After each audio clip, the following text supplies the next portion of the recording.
Guys, இப்போ நம்ம எங்கே போகிறோம்னு பார்த்தீங்கன்னா, சும்மா நைட்டு ஒரு அரௌண்ட் ஒரு 9:30 to 10 o'clock இருக்கும். நம்ம வீட்டு பக்கத்தில் சும்மா ஒரு குட்டி வாக்கிங் போகணும். ஸோ போகிற வழியில் அப்படியே ஸ்நாக்ஸ் சாப்பிட்டோம். இது வந்துட்டு என்னடி சிக்கன், மீன் சிக்கன் செம்மையாக இருந்துச்சு. ஃப்ளேவரு நல்லா இருந்துச்சு. டேஸ்ட்டுமே ஃப்ரெஷ்ஷாக சிக்கன் போட்டு கொடுத்துருந்தாங்க.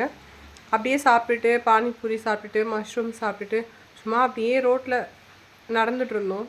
பலாப்பழம் விற்றுட்டு இருந்தாங்க, அதையும் வாங்கிட்டு இதுவுமே டேஸ்ட் இருக்காந்தானா ஒரு 2-3 கொடுத்தாரு. வாங்கிட்டு சும்மா அப்படியே ரேண்டமாக போயிட்டே இருந்தோம். அப்புறம் ஒரு குட்டி எங்கள் வீட்டுக்கிட்ட ஒரு டீ பாய் சொல்லிட்டு ஒரு 10 ரூபாயிலேருந்து மினிமம் 10 rupeesலேருந்து டீ கொடுக்குறாங்க. 10, 15, 20 அந்த ரேஞ்சுக்கு. ஸோ டேஸ்ட் நல்லாயிருக்கும், யூனிக்காக இருக்கும். அங்கே போயிட்டு டீ சாப்பிட்டுட்டு அப்படியே கேட்கலாம். சாப்பிட்டுட்டே இருக்கும்போது டீ குடிக்கும்போது நான் என்ன வேலை பண்ணி வச்சுருக்கேன் பாருங்கள். இது மாதிரி ஃப்ரான்ச்சைஸ் எடுத்து பண்ணுறதுனா பண்ணலாம் போல இருக்குது. நல்லாயிருக்கு ஆக்சுவலி. இது நல்லா ஒரு குட்டியான ஒரு ஷாப் தான். பட் பார்க்குறதுக்கு ரொம்ப நீட்டாக நல்லா அழகாக வச்சுருந்தாங்க. கடைசியில் டீ வாங்கினேன், பட் கை தவறி கீழே ஊற்றிக்கிச்சு. அந்த அண்ணா செமையாக ஒரு முறை முறைச்சார்.